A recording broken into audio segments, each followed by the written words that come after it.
L'ambition du Bénin depuis 2016 est de faire du tourisme un levier de développement économique et le principal outil de rayonnement à l'international.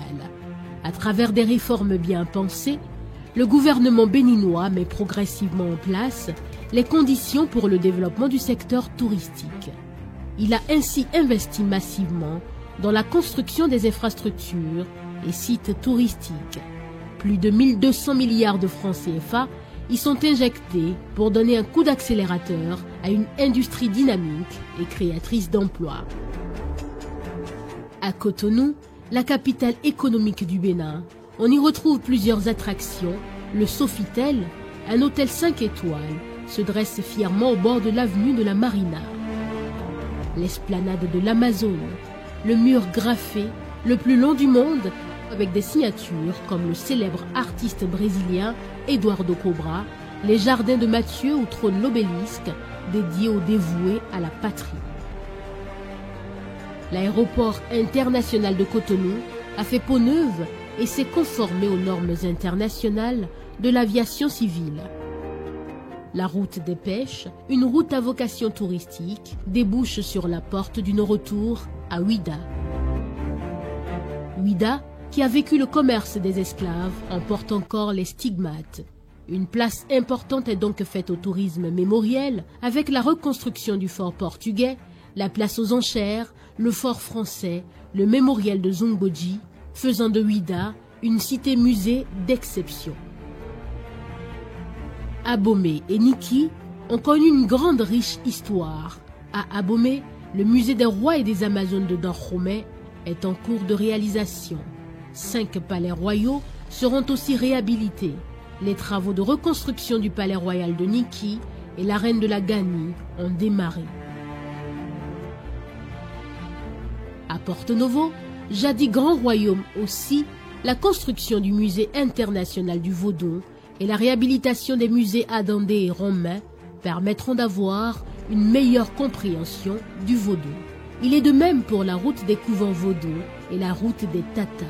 Les Tatas sont un type d'habitation caractéristique du nord-ouest du Bénin.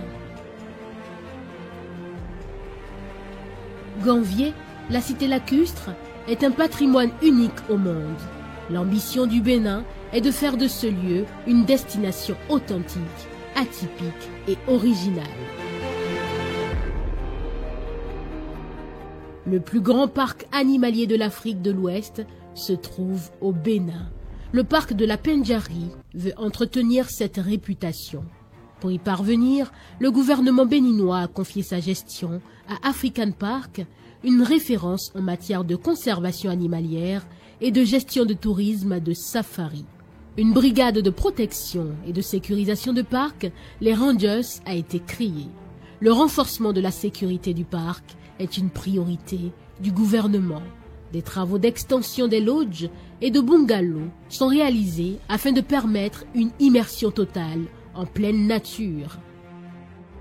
L'attraction de la destination Bénin est aussi soutenue par l'organisation d'événements identitaires de grande ampleur.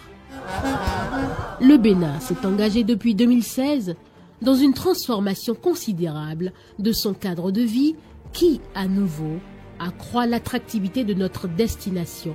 La construction des infrastructures routières, l'assainissement de la voirie sont déjà une réalité palpable dans plusieurs villes.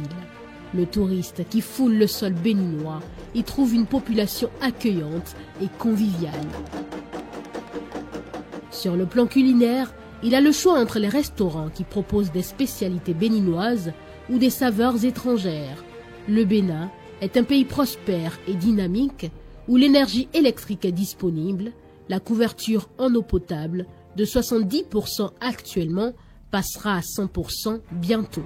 Sur le plan sanitaire, le centre hospitalier international de Calavi, un hôpital de référence qui dispose d'un plateau technique ultramoderne, est en cours de livraison. Le Bénin est un pays de services. Le commerce de proximité s'est développé avec la construction des marchés urbains et régionaux, où le touriste pourra y trouver accueil chaleureux et qualité des produits. Pour permettre une très grande diversité de produits, nous avons construit un marché de gros à l'image de celui de Rungis en France. Le développement de l'Internet haut débit, présent sur une très grande partie du territoire, facilite la dématérialisation des services. En matière de qualité du service touristique, le Bénin a déjà programmé la construction d'une école des métiers du tourisme, de l'hôtellerie et de la restauration de niveau international. Des programmes innovants pour les guides, les professionnels de l'hôtellerie et de la restauration ont déjà été entamés. Un partenariat avec la Banque mondiale et l'Organisation mondiale du tourisme, l'OMT, l'ensemble de la structuration du droit d'exercer, du classement des hébergements, des restaurants de tourisme, des licences d'agents de voyage, de guides, de débit de boissons a été construit et va faire l'objet de décrets d'application. Les comptes satellites du tourisme ont fait l'objet d'un travail pointu avec l'Institut national des statistiques et de la démographie et les experts de l'OMT afin de créer les outils de la connaissance et du pilotage de l'activité touristique. L'accès aérien n'est pas oublié avec l'implantation de nouvelles compagnies comme Corsair, Chrono Airlines, Bene Airlines qui sont désormais présentes au Bénin. Enfin, de nouvelles agences touristiques ont aussi vu le jour pour créer toutes les conditions du succès durable de la destination Bénin. De la vision à la réalité, bienvenue au Bénin.